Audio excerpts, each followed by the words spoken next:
हर मद में कुछ ना कुछ दिया गया है। आप देखिए, नेक्स्ट 5 इयर्स का प्लान बनाया गया है। पावर सेक्टर में रिफॉर्म्स की बात करी गई है, माइनिंग में रिफॉर्म्स की बात करी गई है।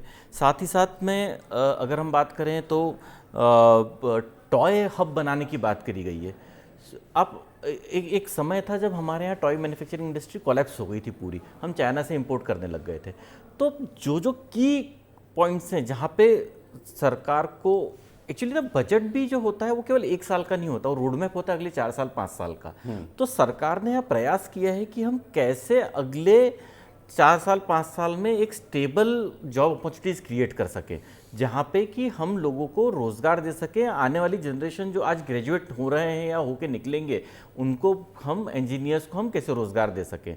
तो यहाँ ये प्रयास किया गया है। तो रोजगार सबसे ज़्यादा इंपॉर्टेंट है, क्योंकि हमारी पर कैपिटा इनकम, जिसे हम प्रति व्यक्ति आय बढ़ाने के लिए ज़रूरी है।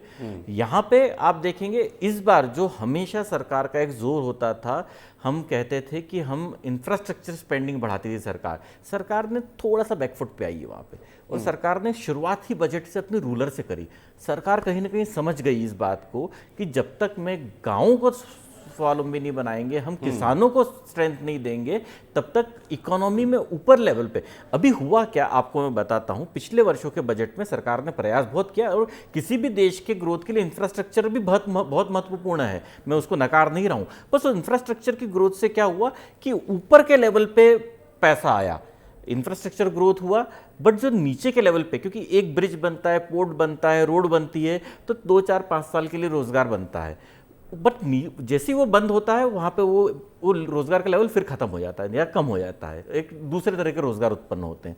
बट यहाँ पे सरकार का प्रयास है कि कैसे किसानों को स्ट्रेंथिंग मिलेगा। यूरिया की जो बंद पड़ी फैक्ट्रियाँ हैं उनको चालू करने की बात करी, जो सबसे बड़ा प्रॉब्लम किसानों का यूरिया का हो रहा था। तो छोटी छोटी चीज़ों को सुना है इस बार वित्त मंत्री ने, कि ऐसा लग रहा है कि जैसे ग्राउंड से फीडबैक लिए कि हाँ कहाँ प्रॉब्लम है, मैं उसको एड्रेस करती हूँ पहले। इस बार यूरिया के लिए किसानों ने बहुत लंबी लाइन भी लगाई, देखा हमने कि मध्य प्रदेश और दूसरे राज्यों में लोग जो किसान थे वो रात रात भर लाइन में लगे थे और ये कोशिश की जाती थी। डॉक्टर अजय चंद्राकर जी, एक सवाल मेरा ये भी है कि जैसे आईआईटी की सीटें बढ़ाई जा रही हैं, मेडिकल की 75,000 सीटें बढ़ाई जा रही हैं, और युवाओं को इतना मजबूत किया जा रहा है कि वो स्किल्ड बने, रोजगार की श्रेणी में ये कितना लाभदायक साबित होगा? एक सवाल मेरा ये है, क्योंकि युवा चाहता है रोजगार, इस बजट से रोजगार में बढ़ोतरी हो सकती है? देखिए विवेक जी, मूल बात यह है कि एजुकेशन के ऊपर और हेल्थ के ऊपर जिस तरह से उसमें भी अधोसंरचना की बात और स्किल की बात और सीटों में वृद्धि करने की बात सीतारमण जी की है, यह तो बहुत ही फ्रूटफुल कह सकते हैं कि एक नीति है। लेकिन एक चुनौती है जो इकोनॉमिक एडवाइजर कल जो अपने आर्थिक सर्वे में रखे, एआई के कारण हमको यहाँ पर हमारे युवाओं को काफी स्पेशलाइजेशन हासिल करना चाहिए। कल इकोनॉमिक एडवाइजर 3 बातों के ऊपर और संकेत दिए थे। वो ये था कि एग्रीकल्चर, सर्विस सेक्टर और मैन्युफैक्चरिंग, यह तीनों फैक्टर आज बजट में आया। लेकिन कल एक बात और हुई थी कि अगर हमको 47 तक विकसित भारत बनना है तो हमें ग्रोथ 8% चाहिए। तो यहाँ पर माइक्रो एंड मैक्रो जो क्षेत्र होता है, दोनों में समन्वय का प्रयास किया गया है। और एग्रीकल्चर क्षेत्र में निश्चित रूप से जिस तरह की बात हुई है, ये एग्रीकल्चर यूनिवर्सिटी से या फिर रिसर्च सेंटर से बच्चे जाएंगे, वो उसको अपनाते हैं तो अनेक और लोगों को भी काम देंगे, तो रोजगार तो क्रिएट होगा। ठीक है आशीष जी, अब सवाल ये कि कंपनीज जो चला रहे हैं, जो व्यापारी ये बिजनेस क्लास है, उसको इस बजट में क्या मिला है? जी देखिए, बात समझिए कि जैसे आपने अभी सुना भी होगा कि नया इनकम टैक्स बिल आने वाला है। तो मेरा ये मानना है कि जो अब जैसे वित्त मंत्री जी ने कहा कि लगभग उसमें चैप्टर आधे हो जाएंगे, और सेक्शंस भी जो उसमें अमेंडमेंट, प्रोविजंस और तमाम चीज़ें थी जो पिछले कई सालों में जो इकट्ठी हो जाती हैं, उससे वो जो एक्ट है वो अपने आप में इतना बड़ा हो जाता है कि उसको समझना इतना मुश्किल हो जाता है। तो हमें जो उम्मीद है कि जो नया इनकम टैक्स का जो बिल अभी पेश होगा, और उसको जो लगता है कि अगले साल या एक आध साल में जो है उसको जिस तरह से भारतीय न्याय संहिता वगैरह जो एक्ट थे उनमें बदलाव किया गया, उनको पूरी तरह से जो बिल्कुल नया करके ला के सामने रख दिया। तो इसी तरह से उम्मीद है कि जो इनकम टैक्स का नया बिल होगा उसमें भी जो सेक्शंस हैं और जो उसमें चैप्टर्स हैं उसको कमी की जाएगी, प्रावधानों को सरल किया जाएगा, उसमें अमेंडमेंट्स हुए थे उसको ठीक किया जाएगा, जिससे कि समझना आसान हो जाएगा। अब आप देखें कि इसमें अंदर जो सरलीकरण की प्रक्रिया थी, जो फेसलेस असेसमेंट था जिसमें हमें डिपार्टमेंट नहीं जाना पड़ता था और आप अपने ऑफिस में बैठकर ही किसी भी चीज़ का जवाब दे सकते थे, इस प्रक्रिया को और सरल करते हुए उन्होंने 4 साल के जो इनकम टैक्स के रिटर्न्स हैं उसको आप पीछे अगर कोई आपसे गलती हो गई है तो उसको आप अपडेट कर सकते हैं। इसके अलावा जो टीडीएस के नियमों में सरलीकरण किया गया है, जिसके अंदर 1 लाख रुपए तक के ब्याज की जो सीनियर सिटीजन्स के लिए उसमें टीडीएस की उन्होंने जो प्रावधान है उसको खत्म किया है कि 1 लाख तक भी आपका अगर इंटरेस्ट हो रहा है तो उस पर टीडीएस नहीं कटेगा। तो जो सरलीकरण की प्रक्रिया है जिसको ध्यान में रखा गया है, जो मिडिल क्लास है, क्योंकि मिडिल क्लास ही ऐसी थी जिसको कुछ भी नहीं मिला था, जिसपे यही लगता था कि इनके पास जो है कुछ भी नहीं दिया गया, बाकी सब लोगों को दिया जा रहा है, और आर्थिक असमानता थी वो भी आप देखेंगे तो वो भी बढ़ती जा रही थी। तो जो ऊपर का जो क्लास है वो तो निश्चित तौर पे ज़्यादा कमा ही रहे थे, जिनको शेयर बाजार से और तमाम चीज़ों से फ़ायदा हुआ था, लेकिन जो मिडिल क्लास सैलरी पेशा है चाहे जो बिजनेस वाले हैं, तो इन लोगों को जो ध्यान में रखते हुए जो बड़ी कंपनियों से कंपटीशन मिल रहा था तो उनके लिए निश्चित तौर पे जो एमएसएमई है उनके लिए क्रेडिट की सुविधा बढ़ाई गई। तो ये तमाम चीजें ऐसी हुई और नए इनकम टैक्स बिल से भी हमें ऐसी उम्मीद है कि जो प्रावधान आएंगे बिल्कुल वो इजी व्यापारी वर्ग होंगे और उसको फॉर्म करना बहुत आसान होगा। कपिल उलकर साहब, लेकिन एक सवाल मेरा है कि महंगाई बहुत इशू बनता है, विपक्ष भी इस मामले को मुद्दा बनाता है, लेकिन सरकार इस बात को डंके की चोट पे कहते हैं कि 5% के आसपास हमने महंगाई दर रखी है और पिछले कई सालों से रखी है, जबकि यही महंगाई दर 9% तक पहुंची थी 2004 से 14 के बीच में। क्या वाकई में महंगाई को लेकर जनता के बीच एक परसेप्शन है कि महंगाई नहीं है? क्योंकि जनता जब मार्केट जाती है तो लगता है कि सारा पैसा खत्म हो रहा है। देखिए, इसको ना आप 2 अलग अलग नज़रियों से देखिए। पहला तो महंगाई है, बट हमें जब भी हम किसी भी बात करते हैं तो हमें देखना पड़ता है वैश्विक परिस्थितियाँ क्या है। तो पूरी दुनिया इस बार महंगाई की मार से झेल रही है, और इन्फ्लेशन, अगर महंगाई की बात करूँ तो हिंदुस्तान कंपेरेटिवली हम लोग बहुत अच्छी पोजीशन पे हैं हमारे पड़ोसियों के मुकाबले। आप आए दिन टीवी पे फोटो या न्यूज़ देखते होंगे, कहीं ब्रेड के लिए लूटा पार्टी हो रही है, कहीं आटा 100 रुपये किलो बिक रहा है। अब हमारे देश में होता क्या है, भारत में महंगाई हमारे देश में नहीं बनती, हम महंगाई को इंपोर्ट करते हैं। महंगाई को इंपोर्ट करते हैं हम क्रूड के फॉर्म में, इलेक्ट्रॉनिक्स के फॉर्म में, और गोल्ड जो इंपोर्ट होता है उसके फॉर्म में। तो हमारे यहाँ आज भी महंगाई एक स्टेबल गवर्नमेंट ने उसको बना के रखा हुआ है। हाँ, अब ये सीजनल महंगाई जो होती है कि फसल आ रहे हैं या वेजिटेबल या बारिश के समय कोई एक फसल महंगी हो गई, ये प्याज टमाटर आलू, ये तो तब 20 साल पहले भी चलता था, सरकारें भी गिर गई प्याज के कारण। तो लेकिन ये इस तो बजट से आपको लगा कि कुछ चीजें छूट गई है?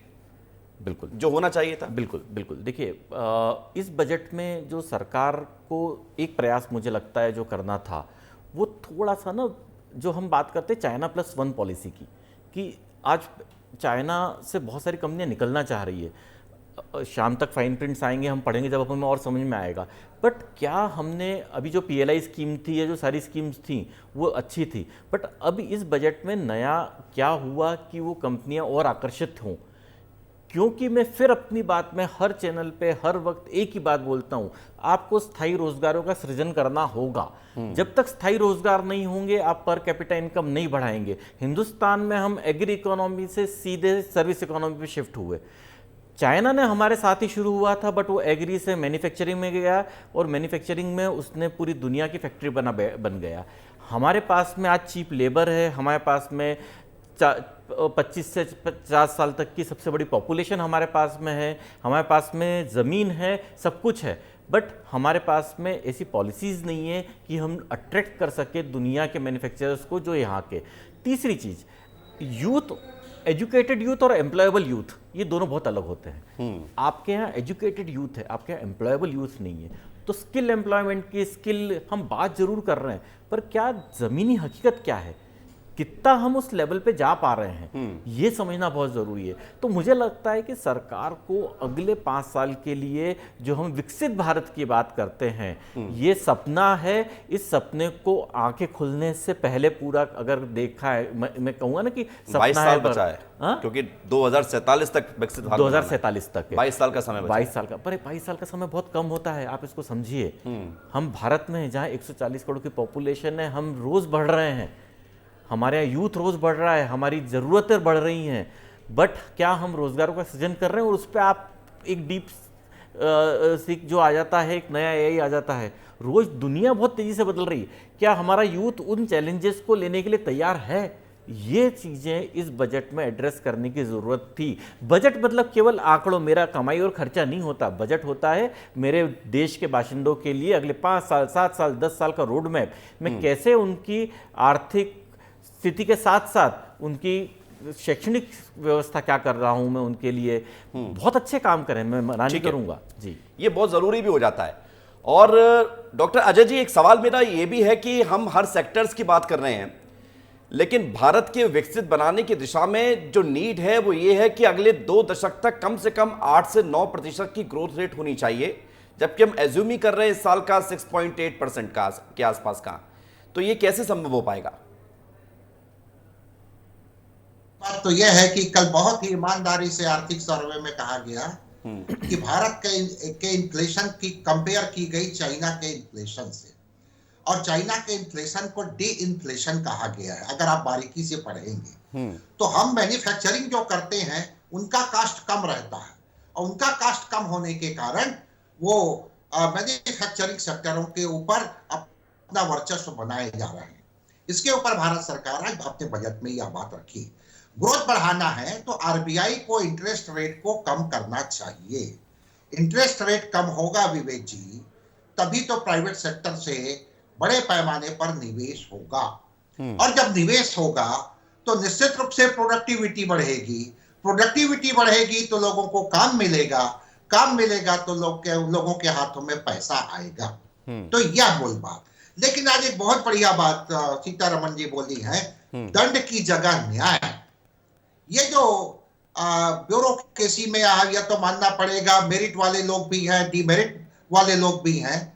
तो यहां पर जो डीमेरिट वाले लोग थे उनको जो दंड की बात करते थे उसको अब न्याय की बात की है। इससे एक अच्छा माहौल बनेगा। तीसरी बात जो सबसे महत्वपूर्ण है कि इस बजट में एक बात आ गई है, क्योंकि यह तो जीएसटी काउंसिल का विषय है, और आर्थिक सर्वे में भी कहा गया कि अभी तक 1,82,000 लाख करोड़ रुपए का हम जीएसटी प्रति माह कलेक्शन करते थे जी, उसको 11% बढ़ाना है। और 11% बढ़ाना है तो इसमें असंगठित क्षेत्र के 94% लोग शामिल हैं। तो असंगठित क्षेत्र यह बहुत महत्वपूर्ण होता है। यह टैक्स में छूट मिली है तो संगठित क्षेत्र के नागरिकों के लिए जी जी। तो यहां पर ऐसे कुछ बारीक विषय हैं। तो जब नई टैक्स नहीं, मतलब इसका मतलब ये आप जो इशारा कर रहे हैं, मैं आऊंगा आपके पास, कि अगर यहां पर टैक्स कम किया गया है तो क्या असंगठित क्षेत्रों के जो 94% लोग हैं जिनका जिक्र आप कर रहे हैं, क्या एक नए टैक्स के लिए तैयार हो जाए जनता? मैं तुरंत आपके पास आ रहा हूं डॉक्टर अजय जी, लेकिन जरूरी यह है कि जिस बात की चर्चा सबसे ज्यादा इस बजट में कि इनकम टैक्स के स्लैब में अंतर आया है, 12 लाख रुपए तक की इनकम टैक्स को फ्री किया गया है, इनकम टैक्स को खत्म किया गया है 12 लाख रुपए तक की इनकम पर।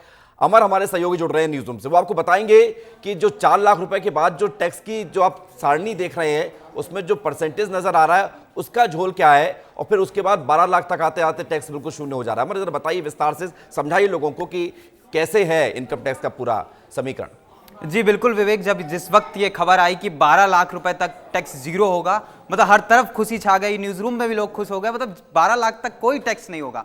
लेकिन उसके बाद फिर सरकार टैक्स स्लैब जारी करती है, और टैक्स स्लैब किस तरह से जारी करती है कि 4 लाख तक जीरो टैक्स, 4 से 8 लाख तक 5%, 8 लाख से 12 लाख तक 10%, 12 से 16 15%, 16 से 20 लाख तक 20%, 20 लाख से 24 लाख 25%, 24 लाख से ऊपर 30% का टैक्स। मतलब ये सरकार ने टैक्स स्लैब जारी किया, और जब ये टैक्स स्लैब जारी हुआ उसके बाद फिर ये कंफ्यूजन हुआ कि 12 लाख तक सरकार 0% कह रही है, फिर ये टैक्स स्लैब में 4 लाख से 8 लाख तक 5% और 8 लाख से 12 लाख तक 10% क्यों रखा गया है। तो बस मैं आपको यही समझाना चाहता हूं कि ये स्लैब, आखिर ये 2 स्लैब लाई क्यों है सरकार को क्या फायदा होगा और हमें इसे कैसे समझना है। एक्चुअली क्या है कि 4 लाख से 8 लाख तक 5% टैक्स लगेगा और 8 से 12 तक 10% लगेगा, लेकिन सरकार 87A इनकम टैक्स की धारा है 87A, जिसके तहत जो भारत के नागरिक हैं उनको सरकार टैक्स में कुछ छूट दे सकती है, उसके तहत 5% और 10% टैक्स माफ कर दिया जाएगा। अब सवाल ये उठता है कि 87A के तहत अगर 5% और 10% टैक्स माफ ही करना था तो ये स्लैब क्यों बनाया गया है। ये स्लैब इसलिए बनाया गया है कि अगर आप 8 लाख से 1 रुपए भी आपकी आय ऊपर हुई तो फिर आपको 5% पूरा टैक्स भरना होगा, और 8 लाख से 12 लाख में अगर आपकी 10% से 1% आय ऊपर होती है तो आपको फिर 1 भी रुपया अगर आय ऊपर होती है तो आपको 10% पूरा टैक्स भरना होगा आपको। जैसे कि नियम अभी क्या होता है कि 4 लाख तक जीरो है, 4 से 8 5%, मतलब अगर 4 लाख से आपकी 1 लाख रुपए सैलरी ज्यादा, आपकी सैलरी 5 लाख रुपए, तो आपको 4 लाख पे टैक्स नहीं देना है, केवल 1 लाख रुपए पे टैक्स देना जो सैलरी ज्यादा है। लेकिन 4 लाख से 8 लाख तक अगर 1 भी रुपए आपका बढ़ता है और 8 लाख से 12 लाख तक 10% से 1 भी रुपए बढ़ता है तो आपको पूरा 10% का टैक्स देना होगा। इसके अलावा एक एडिशनल जो नौकरी पेशा लोग हैं, नौकरी पेशा लोगों को 75,000 रुपए का एडिशनल टैक्स डिडक्शन दिया जाएगा। इसका मतलब यह है कि अगर नौकरी पेशा लोग नौकरी पेशा लोगों के लिए 12,75,000 रुपए तक कोई टैक्स नहीं लगेगा। अगर आप बिजनेस करते हैं या किसी और सोर्स से आपकी इनकम है तो आपको 12 लाख के बाद टैक्स देना है, लेकिन अगर आप नौकरी पेशा हैं तो आपको 75,000 का स्टैंडर्ड डिडक्शन मिलेगा, मतलब कि 12 लाख तक आपको 75,000 का स्टैंडर्ड मतलब अमर, मुझे एक चीज बताइए कि जो 5% 10% आ रहा है, इसका मतलब ये कि जिनकी इनकम 12 लाख रुपए तक है उन्हें इससे कोई मतलब नहीं है, वो इसको इग्नोर कर ही चले? जी बिल्कुल, 12 लाख तक अगर आपकी इनकम है तो आपको 87%, 12 लाख रुपए तक अगर आपकी इनकम है तो आपको 10% कोई टैक्स नहीं देना, जीरो है।